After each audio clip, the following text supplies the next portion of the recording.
მოგესალმებით, დიდი მადლობა ჩართვის შესაძლებლობისთვის. ბოდიში უნდა მოგიხადოთ თქვენ დამახურებელს. სენატის შენობიდან გადავდივართ წარმომადგენლობის პალატის ერთ-ერთ შენობაში. დაგვემატა კიდევ ერთი შეხვედრა კონგრესმენ სტივ კოუენთან და ამიტომ გვიწევს ასეთ რეჟიმში თქვენთან საუბარი, მაგრამ მადლობა ამ შესაძლებლობისთვის. მინდა გითხრათ, რომ ამ წერილს, რომელთან დაკავშირებით, რა თქმა უნდა, არავის ინფორმაცია არ აქვს, არავის აინტერესებს რეალურად საქართველოს არალეგიტიმური ხელისუფლების წარმომადგენლების რაღაც ბოდვა. თუმცა, თუ ვინმეს მაგიდაზე წერილი მოხვდება, დამერწმუნეთ, რომ ამას ექნება უკვე ეფექტი. არ ვიცი, ივანიშვილს ეთყობა მართლაც აღარ დარჩა მრჩევლები, იმიტომ რომ ჩვენ გვაქვს ესეთი ინფორმაცია, რომ ყველა ლობისტი, რომელიც მას ყავდა ამერიკის შეერთებულ შტატებში, ვაშინგტონში, მან გაუშვა, გაათავისუფლა, იმიტომ რომ ვერ აკეთებდნენ საქმეს, რომელსაც პირდებოდნენ, რომ გაუკეთებდნენ. და ეს იყო ტრამპის ადმინისტრაციასთან ურთიერთობის გადატვირთვა და ტრამპთან ურთიერთობის დალაგება და ბუნებრივია ეს ვერ მოხდებოდა და არ მოხდებოდა და არც მოხდა. შესაბამისად, მან ჩვენი ინფორმაციით ეს ლობისტები გაუშვა და ეთყობა საერთოდ მრჩეველიც კი აღარ ყავს დარჩენილი, იმიტომ რომ წარმოუდგენელი შინაარსის წერილია, რომელიც ფაქტიურად პრეზიდენტ დონალდ ტრამპს, თავისუფალი სამყაროს ლიდერს, სუპერ სახელმწიფოს პრეზიდენტს, დონალდ ტრამპს ტუქსავს და ამუნათებს.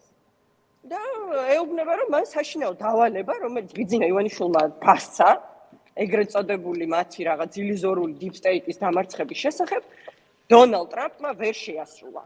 წარმოუდგენელ ტონალობაში დაწერილი წერილი ახლა მერწმუნეთ გარდა იმისა, რომ 11 წელი ამერიკის შტატებში ცხოვრობდი, ვაშინგტონში მუშაობდი, პოლიტიკურ მეცნიერებას სწავლობდი და იმ ადამიანებთან, მათ შორის პროფესორებთან მქონდა შეხება, რომლებიც წიგნებს წერენ ამ სფეროში. მუშაობდი ასევე დიპლომატიის სფეროში, საქართველოს წარმოვადგენდი და ყოველთვის ვიამაყებ ჟენევაში საერთაშორისო ორგანიზაციებთან და ამერიკულ დელეგაციასთან, ასევე რა თქმა უნდა იმ კონტექსტში ძალიან ახლოს მუშაობდი. მინდა გითხრათ, რომ ამგვარი ტონალობა პარტნიორებს შორის უბრალოდ არ არსებობს. ეს არის მტრულად განწყობილი, რაღაც დაჩაგრული, დაბეჭავებული და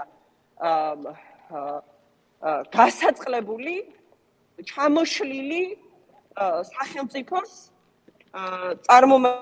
ხო, მაგრამ აქ მნიშვნელოვანი ისაა, რა შედეგი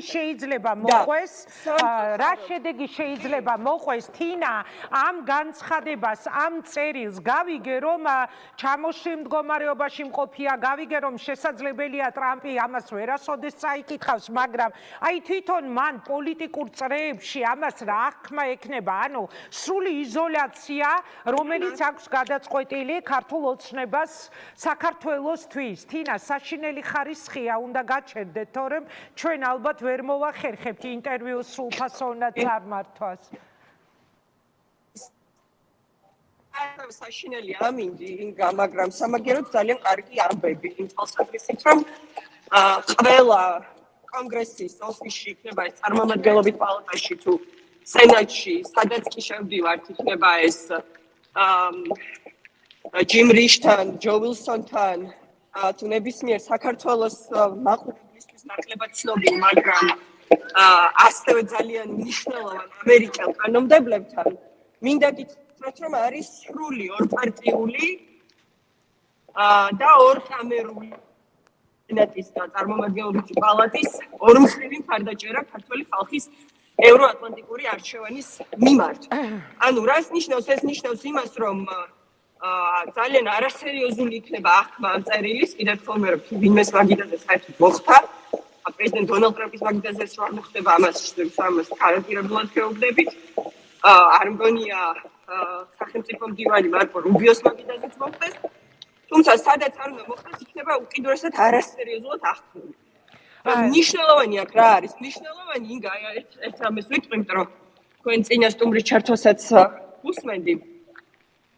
აქ მნიშვნელოვანი არის ის, რომ ჩვენ რომ შეგვეძლოს, რომ ერთიანი ფრონტით ვიყოთ წარმოდგენილი მათ შორის აქ ამერიკის შეერთებულ შტატებში, მერწმუნეთ, რომ ეს გაცილებით უკეთ წარმოადგენდა საქართველოს მოქალაქეების ინტერესს.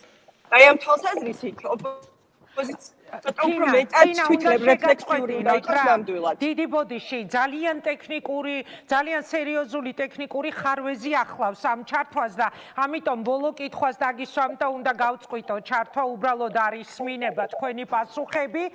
ეხლა თქვენ ამ შეხვედრებიდან დასკვნა რა გამოიტანეთ სანქციები, მეგობარი აქტის ბოლომდე მიყვანის პროცესი იქნება? გულისხმობ წინ დარჩენილივი რაც არის პროცესი, ხო? თუ გესმით, ჩემი კი, ინგა, რა თქმა უნდა, ჩვენ ვიცით, რომ სენატში უკვე კალენდარზეა მეგობარი აქტის მიღების საკითხი. ამიტომ არის ზუსტად ახლა გამოვედით შეხვედრებიდან, მათ შორის საგარეო ურთიერთობათა კომიტეტში, იმიტომ რომ ბუნებრივია ეს წამყვანი კომიტეტია, თუმცა ჩვენი ამოცანაა და რა თქმა უნდა, ქართველი ხალხის ინტერესშია ის, რომ სენატშიც ისეთივე მაღალი, პრაქტიკულად 90%-იანი მხარდაჭერა იყოს ამ საკანონმდებლო აქტის მიმართ, როგორც წარმომადგენლობით პალატაში იყო და შესაბამისად, როცა მთელი რესპუბლიკური ლიდერშიპი, მათ შორის მაგალითად სპიკერი მაიკ ჯონსონი და სხვები მხარს უჭერენ ამ აქტს, ეს გამორიცხულია, რომ პრეზიდენტმა დონალდ ტრამპმა ირაკლი ყობახიძის მიერ დაწერილი რაღაც ბოდვის გამო ამას ხელი არ მოაწეროს და ეს არ მოიყვანოს ამერიკის ადმინისტრაციამ შემდეგ სისრულეში სანქციების სახით.